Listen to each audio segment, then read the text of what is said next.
Welcome to AKS News.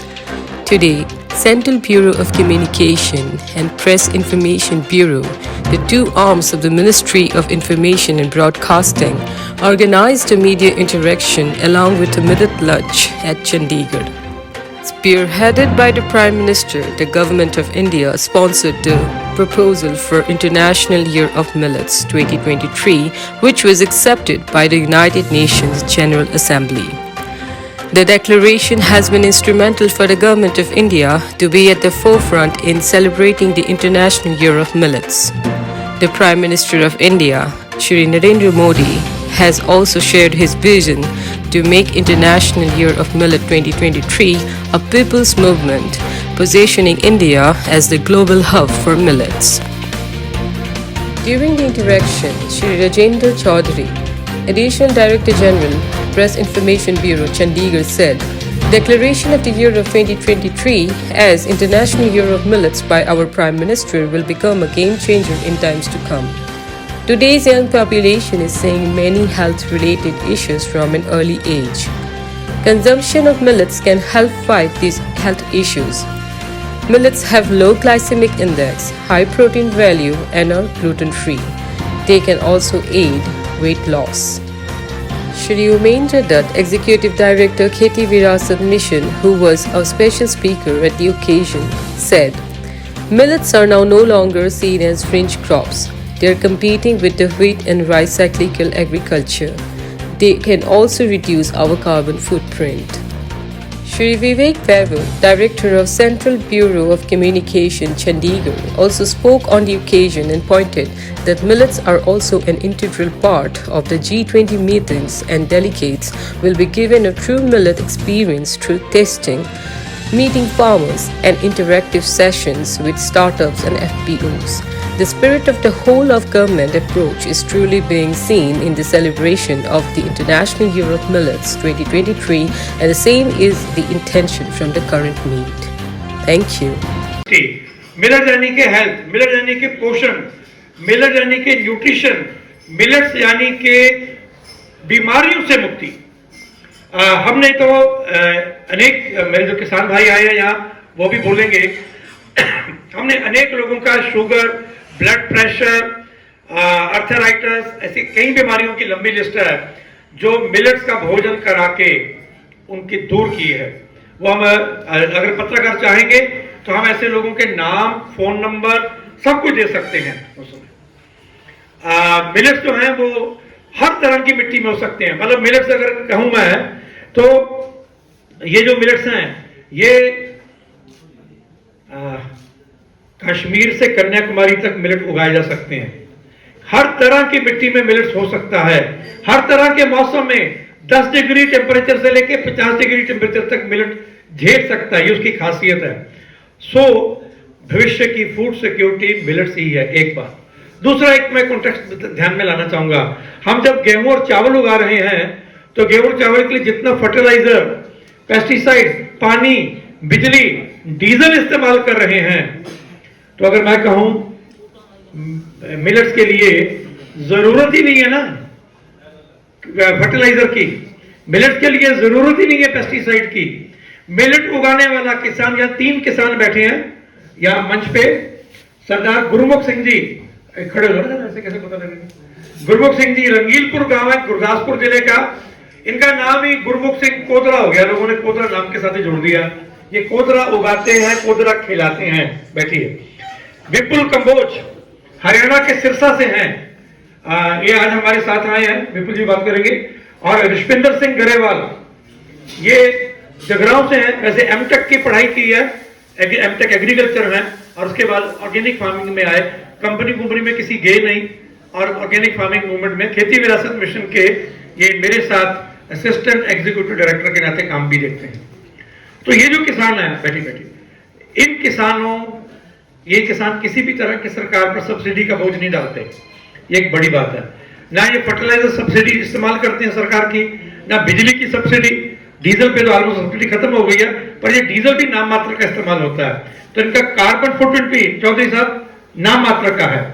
तो climate change के angle से, जिसको हम कहते हैं कि ग्लोबल वार्मिंग, क्लाइमेट चेंज, उस एंगल से भी मिलेट्स बहुत महत्वपूर्ण है। और जो मैंने पहले बताया 3 वर्ष का 4 वर्ष का पानी वर्सेस बनाम 26 वर्ष 32 वर्ष का पानी, आप सोच सकते हैं कितना बड़ा अंतर है उसमें। मुझे लगता है कि उस दृष्टि से मैं मिलेट की थोड़ी आपको जानकारी दे देता हूं जिससे हम आगे बढ़ सके। ये पर्ल मिलेट है, बाजरा हम सभी जानते हैं। इसके हेल्थ बेनिफिट्स यानी कि जिनको सांस की दिक्कत है, ब्लड प्रेशर की दिक्कत है, डायबिटीज और पाइल्स, ये जो खासतौर पे जो हमारी बहनें बेटियां गर्भवती हैं उनके लिए ये बहुत बढ़िया चीज है। या लैक्टिंग मदर्स जो हैं उनके लिए बहुत बढ़िया चीज है। उसमें ज्वार हम खाते रहे हैं। ज्वार एक समय में ये एक स्टेपल फूड था इसी धरती का, पंजाब हरियाणा का, हिमाचल का, धीरे धीरे गायब हो गया है। रागी में अगर कहा जाए तो ये कहना चाहिए कैल्शियम की खदान है, आयरन की खदान है। और इसमें जो व्हीट और राइस की तुलना में जो 10 टाइम्स ज्यादा जो है वो कैल्शियम है। रागी के बाद कंगनी, आज आपको कंगनी का शायद कुछ खाने को मेरे ख्याल है। कंगनी का कुछ है जी? डोसा है, कंगनी का डोसा ही है, ठीक है। आपको जिन्होंने खाया होगा स्वांग, झंगोरा भी कहते हैं हिमाचल प्रदेश और उत्तराखंड में, ये स्वांग कहते हैं पंजाबी में, स्वांग आप कहते हैं। बार्नयार्ड मिलेट ये वो है।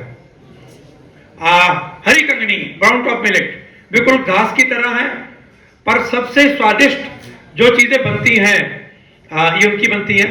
और जो हम खीर खिलाते हैं ना, कंगनी की खीर बड़ी जबरदस्त बनती है। ये कुटकी है। कुटकी का मैं अगर कहूं उसकी ढेर सारी मेडिसिनल प्रॉपर्टीज हैं। खास तौर पे जिनको हार्ट की प्रॉब्लम होती है हम उनको रिकमेंड करते हैं कि आप कुटकी खाइए। कोदरा है, और कोदरा बाबे नानक ने भाई लालो के कर खाया था, तो कोदरे की सकी वो कोदरा हम पंजाब में रिवाइव कर रहे हैं। और एक बात बताऊं, मुझे पता नहीं आज कोदरे का हलवा है, तो आप कोदरे का हलवा खा के देखना, आपको पता लगेगा, बाकी हलवे भूल जाओगे उसके बाद।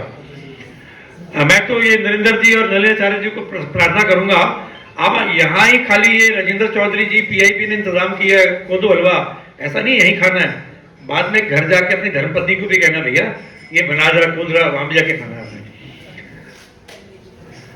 चीना प्रोसो मिलेट ये है, बहुत अद्भुत इसमें इसके उपयोग है। कोलेस्ट्रॉल लेवल अगर ठीक करना हो तो जिसको हम कहते हैं आप कोलेस्ट्रॉल बढ़ गया डॉक्टर डरा देते हैं, हम कहते हैं भैया चीने की खिचड़ी खाओ, चीने का पुलाव खाओ, चीने का दलिया खाओ, और चीने का हम बनवाते हैं सूप, आप सूप पीजिए, उसके बाद कोलेस्ट्रॉल वाला मामला गोली लेने की जरूरत नहीं है। ये वाटर गैदरिंग वाला मामला है, मैं उसके आंकड़े में बता चुका हूं। हम ये प्रेस जो पीपीटी है हम ये भी शेयर कर सकते हैं आपके साथ, कोई दिक्कत नहीं है। ये भाई लालू ने गुरु नानक देव को खिलाया था, उसकी डिटेल में मैं नहीं जा रहा। मेरा ये कहना है खेती विरासत मिशन 2006 से मिलेट्स की प्रमोशन कर रहा है, और हमें ये लगता है कि मिलेट से ही जो है हमारे भविष्य का है। इसीलिए let's bring our heritage and food sovereignty back together. Food security, food sovereignty भी तभी आएगी। आप देखिए ये जो व्हीट एंड राइस का साइकिल है, आप हर साल गवर्नमेंट ऑफ इंडिया को लगभग 1 लाख करोड़ की फर्टिलाइजर सब्सिडी देनी पड़ती है। उससे भी छुटकारा पाना है तो वो मिलेट्स की ओर जाने वाला ही होगा। देखने में चीज छोटी लगती है कि साहब international year of millets declare करा दिया, लेकिन जैसे भी हमारे अमिंदर साहब बता रहे थे, इसके जो लॉन्ग टर्म रेमिफिकेशंस हैं, that will be great, that will be wonderful for the entire country and not just for the country, I would say for the entire world.